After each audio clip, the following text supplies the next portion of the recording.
Hi everyone, it's Derek from the iReady podcast, and this is my reaction to the 4-1 hammering, yes, 4-1 hammering Celtic took off Rangers today in the Premiership. Outstanding today, we really were. I wouldn't even say that was the best we've ever played this season, but I don't think we needed to be once again. Celtic, bar their goal and maybe one or two other half chances, they were dire. Granted, there was a red card in it, but you've got to take it was a justified red card. They can have no complaints whatsoever. We were outstanding, we were very dominant, we were very assured, and it was a great performance all round. Obviously, we knew Simpson was going to step into the fold to replace Helander, and obviously we were hoping that Wright was going to play, but Roof stepped up instead, and a great decision, obviously, with him scoring 2 goals. First half, it was maybe a slow 10 minutes from us. Celtic were maybe getting on top of us. They were arguably the slightly better team at that point. And then thereafter, we were largely on top for the rest of the game, bar a couple of chances. We started getting back into the game round about the 9th minute when Simpson had a header over the bar. The 11th minute there was some great skill down the right with a 1-2 with Tavernier and Simpson. Tavernier with a fast-paced cross in. Morelos got his left foot to it, but I think it played him more than I actually controlled it and taken a shot. 17th minute, probably the only controversial thing the referee done all game I felt was on the 17th minute when he gave Simpson a yellow card when Edouard was actually backing into him. So I don't know what that was all about, and I thought, here we go, we're going to have one of these referees. But fair play to the referee, he was absolutely spot on. Celtic's probably best chance of the game, I would have said, was on the 25th minute when Aribo loses the ball in midfield. Elyounoussi drives the ball forward, hits a 30-yard shot. McGregor got a fantastic fingertip touch to it, pushed it onto the bar. The ball came back into play. We regained possession. It was poor from Aribo losing out in the ball, and I think we were quite lucky because it was a powerful shot. But once again, McGregor proving his worth once again. I don't know how many times we need to say it. And that was probably Celtic's best chance of the game, as I said. But right after that, we went 1-0 up with Roof scoring, and it was a red card for Callum McGregor as well. McGregor fouled Kamara in the Celtic final third, but we got the break of the ball. The referee played on, the ball was played down the left, played to Kent, he hits a shot at the edge of the box. Initially thought it just hit off Roof, but no, you could see it, but Roof chests it into the back of the net. A fantastic piece of skill there, really chuffed for the guy. And the referee, in all fairness to him, he did pull back the play. I thought he completely missed it, but he did pull back once the goal had went in, and he gave Callum McGregor his second yellow card of the game. He'd only just picked up his first yellow card a few minutes beforehand. Absolute stupidity from McGregor there, absolutely bottled it, and he can have no complaints. So it'll be interesting to see what the excuses are for this game, but certainly both yellow cards were justified in this, and absolutely spot on for the referee. That's as good a refereeing as you've seen, allowing play to go on and then hauling it back after the play had finished. So, however, 3 minutes later, on the 29th minute, we undone all that good work because Celtic drew level. It was a corner in from the left, into the back post, a header back across, nobody picking up Edouard, who runs in, he heads the ball into the back of the net. Poor marking all round from the header back across, and nobody tracking Edouard's run as well. That has been one of our downfalls this year when we've lost goals. Sloppy defending, poor marking. We've done all the good work to go a goal ahead, and then we completely outdone it there, but that's something to work on.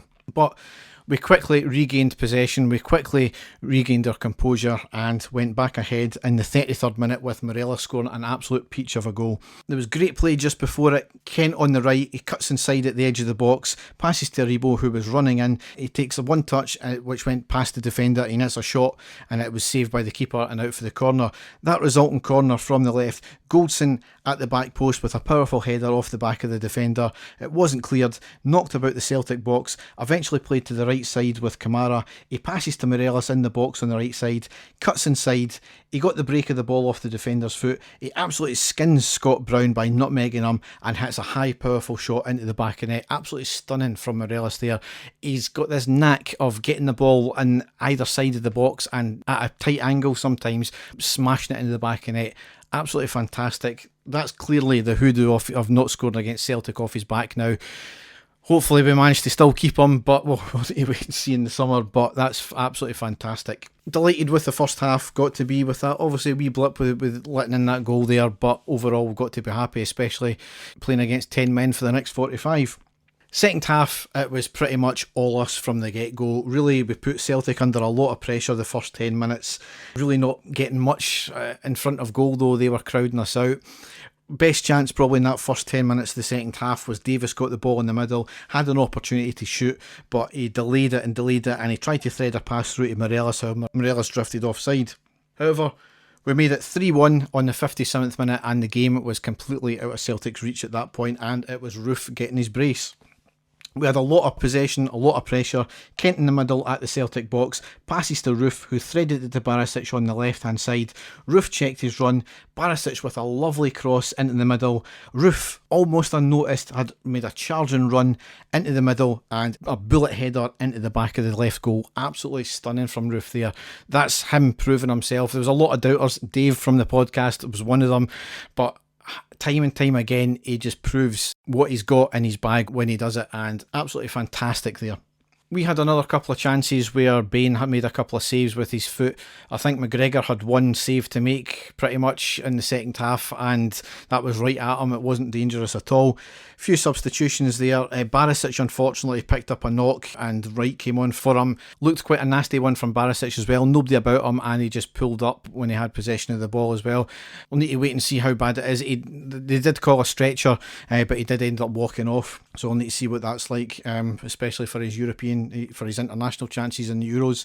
Morelos came off in the 84th, Hadji came on, and Roof came off, couldn't get his hat-trick on the 86th minute, and Defoe came on, and once again, Jermaine Defoe, give him a sniff, and he scores, because in the 92nd minute he scores an absolute peach. Celtic give the ball away in midfield. The ball was then passed to Hadji, a lovely flick to Defoe at the edge of the Celtic box on the left. He gets inside the box, turns the defender inside out, cuts inside, hits a shot that trundles into the back post. Give Defoe any sniff of the goal, he's near enough always going to come up trumps with that one. And obviously a lot of talk about whether he's going to stay. I hope he does stay, because he's a great influence with his experience in the dressing room, and when you can bring him on and he scores something like that, then it's definitely worth it. But we'll need to wait and see as well. So, got to be delighted with that. An absolute demolition of Celtic. I mean, it's been coming all season. I know the last couple of Old Firm games we've not been at our best, and we obviously drew one and we won one in the Cup, but a hammer of Celtic has been coming, and it's duly deserved from this team this season. 23 points ahead now, 2 games to go, still undefeated. Obviously losing a goal today, 13 goals lost in the league all season. It's outstanding, and absolutely delighted with the team. We've got a wee break now because we don't play until Wednesday the 12th of May. That's away against Livingston at 6 p.m. So hopefully Barisic, he won't be out long term. Dave and I will hopefully be back this week. I'm not too sure what Dave's plans are. I think he's got another wee jolly now that lockdown started to ease off a wee bit, so I'm not too sure. I'll need to speak to him about that one, but I'll be back with a post-match after the Livingston game nonetheless. So as ever, you can go to our website, which is ireadypodcast.wordpress.com, and you can find a lot of what we do. So enjoy the rest of your Sunday. I know I will. Thanks for listening, and goodbye.